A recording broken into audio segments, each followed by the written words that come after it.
El Tercer Mundo fue una de las más poderosas y visitadas referencias en el ciclo largo de las décadas de 1970 y 1960. Una aproximación a la trayectoria del concepto permite ver que su notable éxito obedeció no solo a los marcos de la Guerra Fría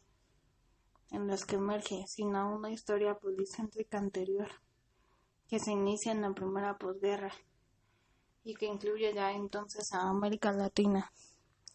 Asimismo, su declive debe entenderse a partir del desvanecimiento paulatino de su dimensión universal, a expensas de sus componentes, la afirmación e internacionalización de las ciencias sociales, de la creación de una trama de instituciones y programas globales ligados a temáticas económicas y sociales, y del despliegue masivo de las industrias culturales, cine, prensa, fotografía, etc. La referencia tercermundista proliferó en su espectro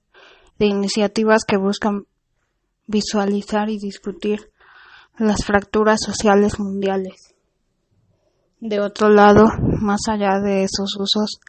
sociológico-descriptivos y estético-alegóricos de realidades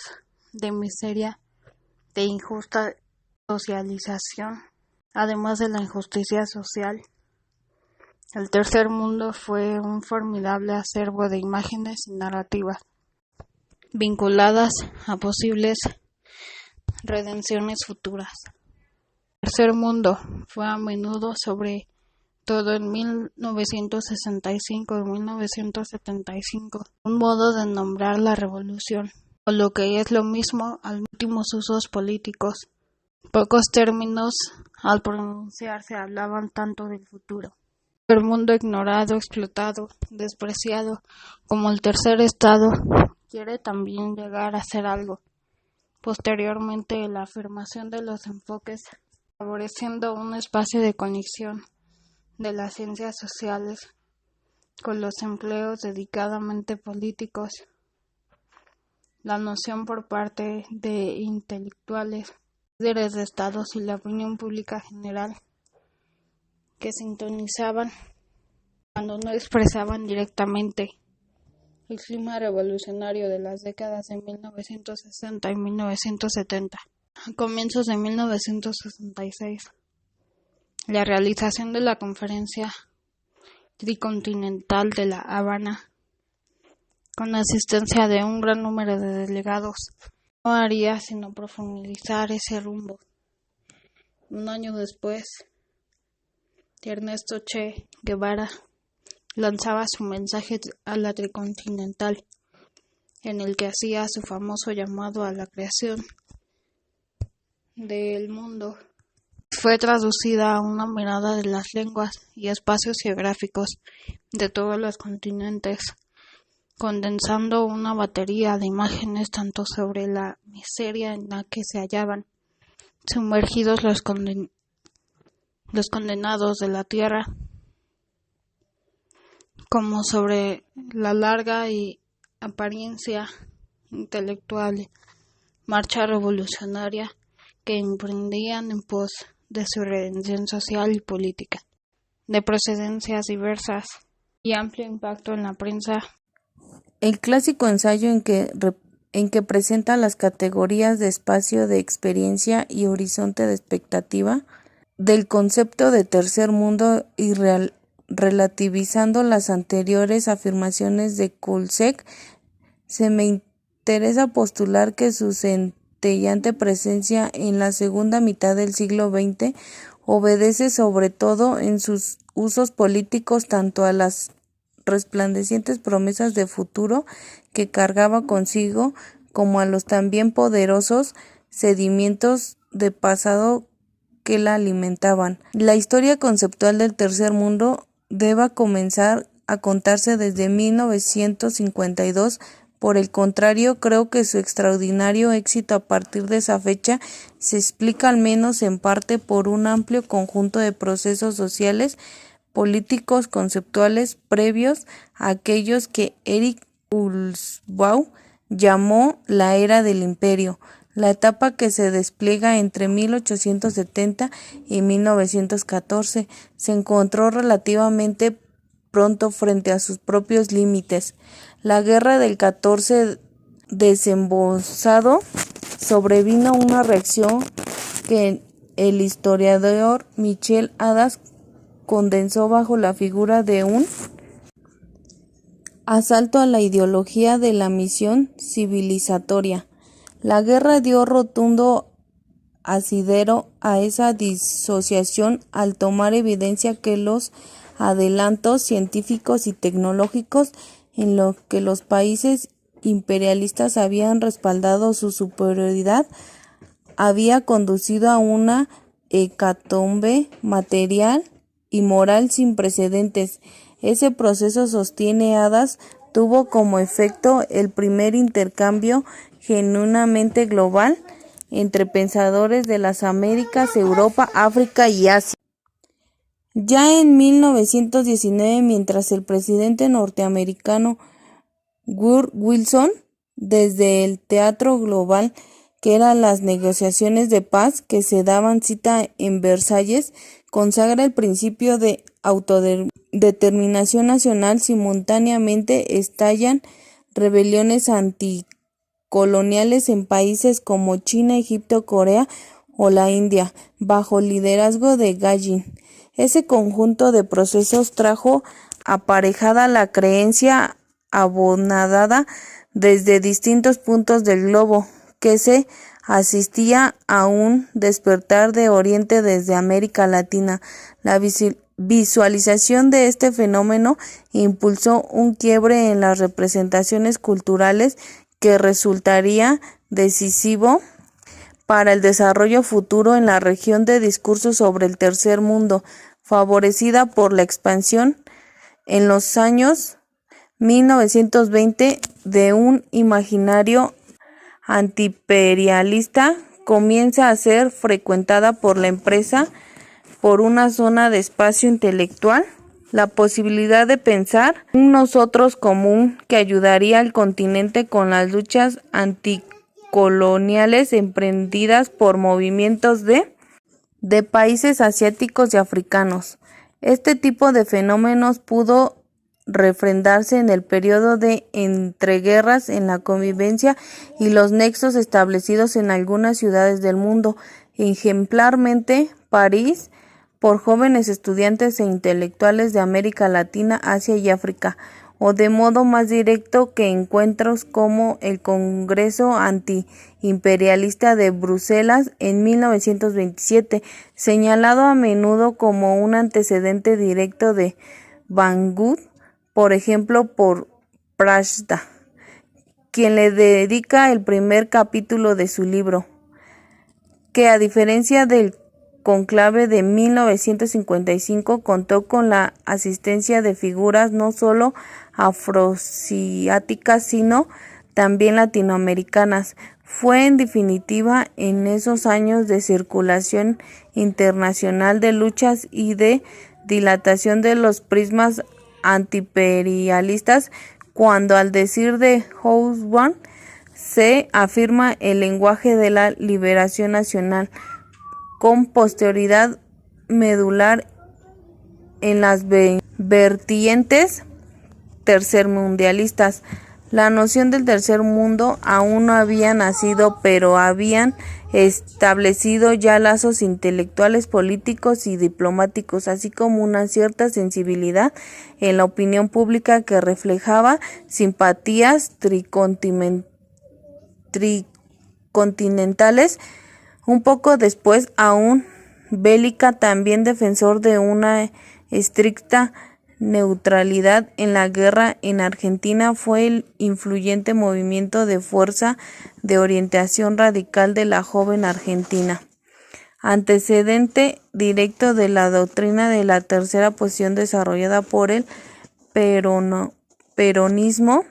desde mediados de los años 4027 y apenas unos años antes, desde el otro extremo del mundo, Mao abogaba también por un socialismo de raíces autóctonas que pudiera expresar una tercera vía. Todas esas formulaciones, cada una de ellas generadora de ondas de radiación de cierta importancia, anteceden al empatizamiento de la Guerra Fría. En suma, al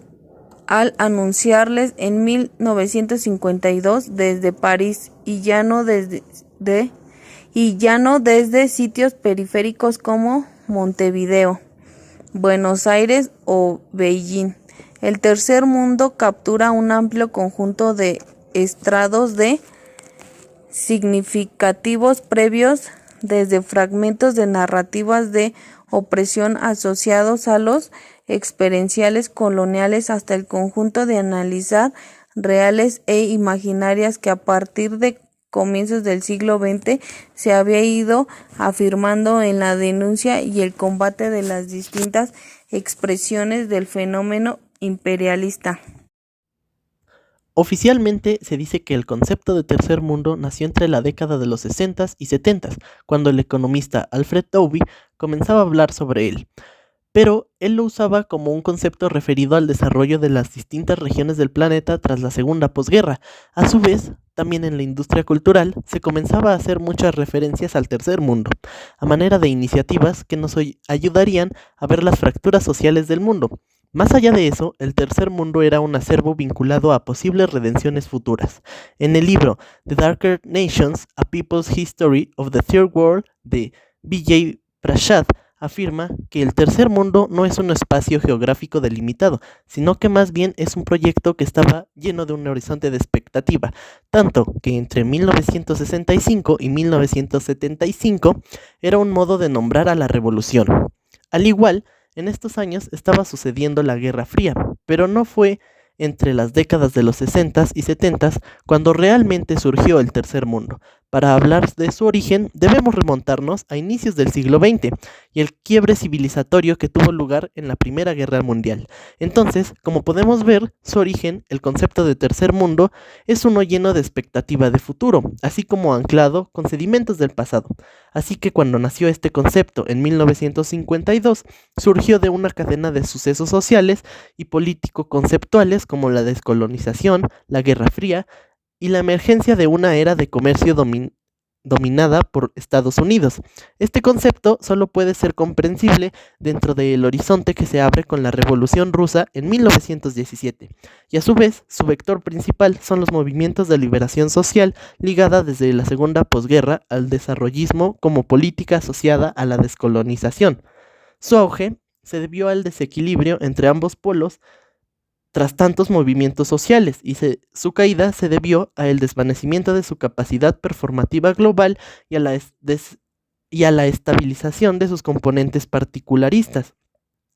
Cuando se dio este nuevo mercado dominado por Estados Unidos, su crecimiento, así como el de los países industrializados de Occidente, se abrió una brecha de prosperidad global que hizo que visualizáramos a 2/3 de la humanidad como postergados. Estas regiones habían gozado de un auge, pero a su vez se hablaba de un ciclo de miseria que estaba por venir. Sauby, quien en ese entonces era director del Instituto Nacional de Estudios Demográficos de Francia, celebraba un seminario en el cual dialogaron sobre los posibles futuros y soluciones que le podrían dar a estos países subdesarrollados. Y este concepto de países subdesarrollados irían de la mano de la teoría de la modernización.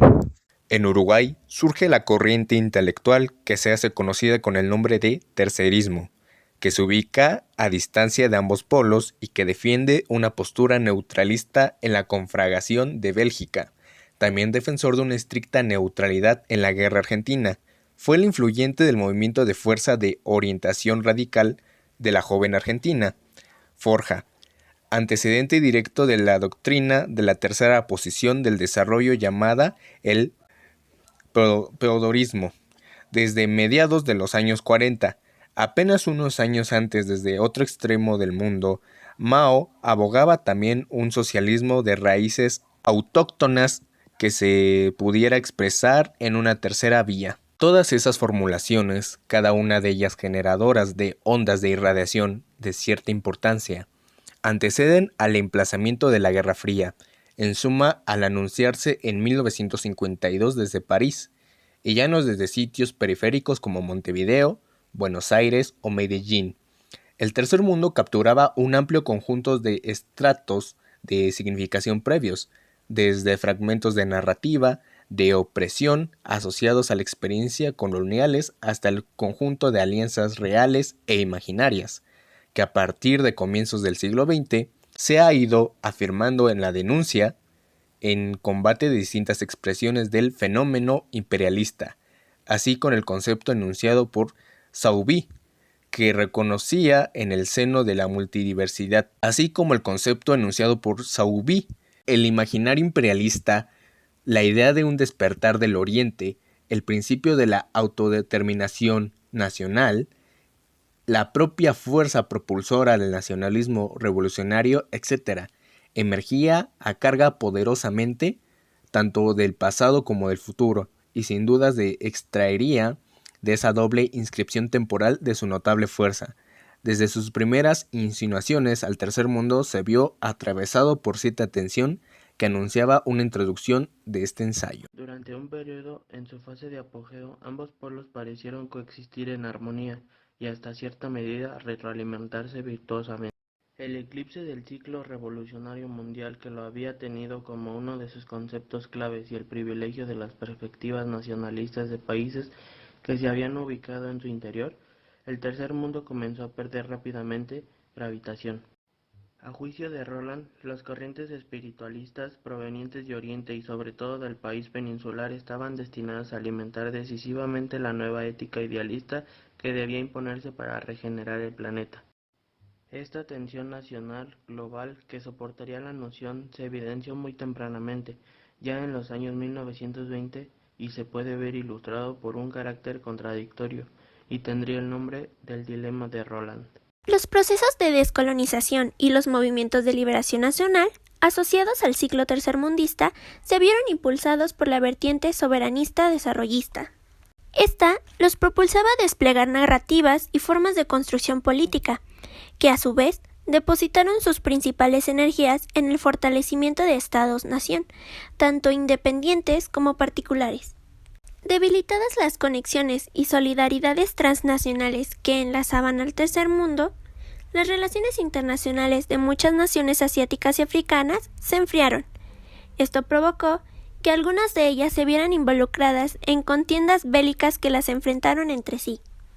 Capitulemos y concluyamos.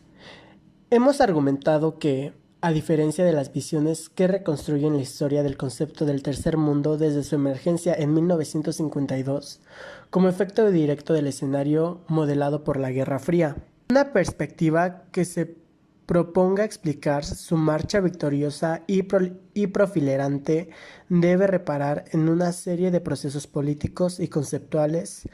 que precedieron en su momento estricto a su aparición. El triunfo global de la noción debe considerarse a la luz de sus orígenes policéntricos, aquellos que remitían trazos previos producidos desde locaciones tan distantes como China o el Uruguay, que inadvertidamente favorecieron el éxito de la operación. El hecho de que la sanción del concepto haya tenido lugar en París corrobora el grado de que esa ciudad continuaba siendo, a mediados del siglo XX, la capital intelectual del mundo. Este argumento no pretende que la idea del tercer mundo fuera apenas una actualización sintética de todos y cada uno de los componentes que se adhirieron. Los contextos de enunciación de la Guerra Fría y el auge del desarrollo le añadieron indudablemente valor agregado y acentos específicos que contribuyeron a su notable performance. De lo que se trató simplemente fue de reponer las condiciones genealógicas que contribuyeron a explicar el renombre